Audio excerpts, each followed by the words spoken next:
Hello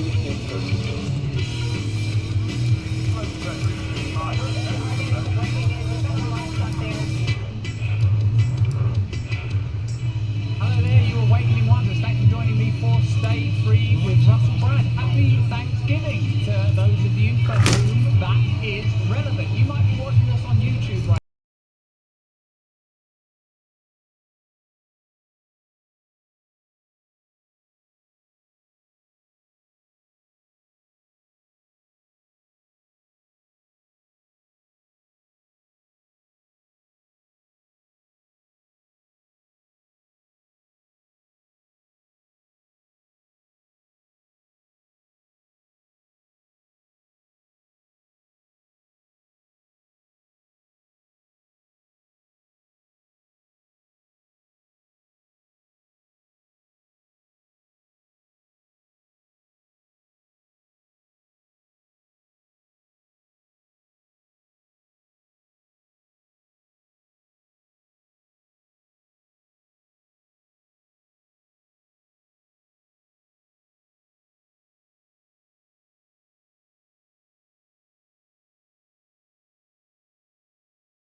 a sort of an elitist globalist establishment where national sovereignty is being eroded and individual freedom is being discarded. We're living in a culture that's being increasingly desacralized so that we are left as shivering denizens of the materialist realm, no access to the divine light that might otherwise guide us. That's sort of one way of putting it.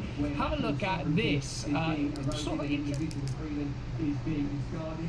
We're living in a culture that's being increasingly desacralized so that we are left as shivering denizens of the materialist realm, no access to the divine light that might otherwise guide us. That's sort of one way of putting it. Have a look at this. Sort of individual freedom is being discarded.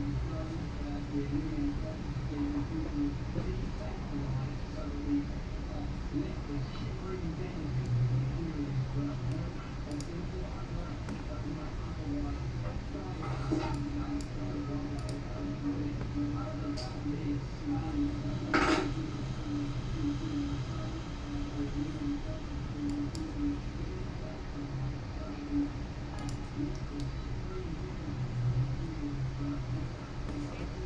otherwise guide us.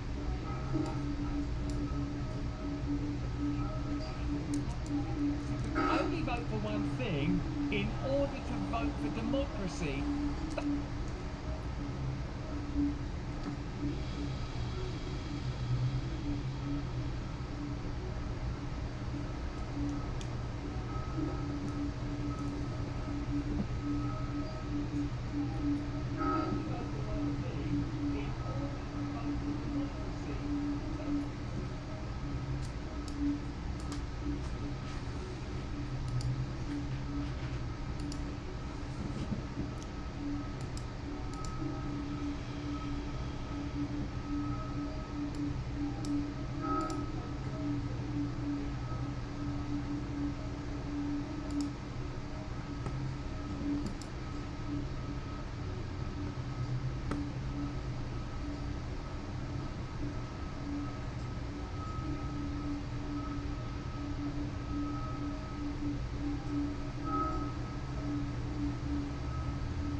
to look for some kind of alternative.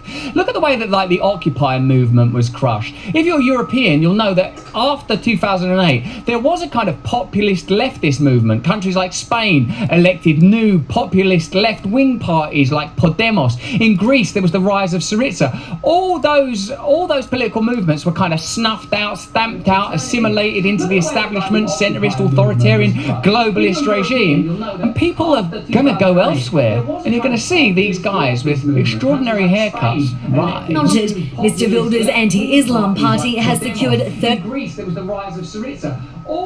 seats. Mr. Wilders has vowed to halt all immigration. Dat wij ervoor gaan zorgen. Globalist regime, and people are going to go elsewhere, and you're going to see these guys with extraordinary haircuts. Noted, Mr. Wilders' anti-Islam party has secured 30 Greece, there was the rise of Syriza. seats. Mr. Wilders has vowed to halt all immigration. Dat wij ervoor gaan zorgen. Globalist regime, people are going to go elsewhere, and you're going to see these guys with extraordinary haircuts. Noted, Mr. Wilders' anti-Islam party has secured 30 seats. Mr. Wilders has vowed to halt all immigration. Dat wij ervoor gaan zorgen.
Ordinary part of political rhetoric to compare your opponents to fascist dictators, Hitler, Mussolini, and now the legacy media is comparing Trump to, I think, both Hitler and Mussolini. But wait till the end, because I think they're saying that Hitler and Mussolini were a bit better than Trump. This is extraordinary. A lot of people have tried to draw similarities between Mussolini and Hitler and the use of the terminology like vermin and the drive that those men had towards autocracy and dictatorship.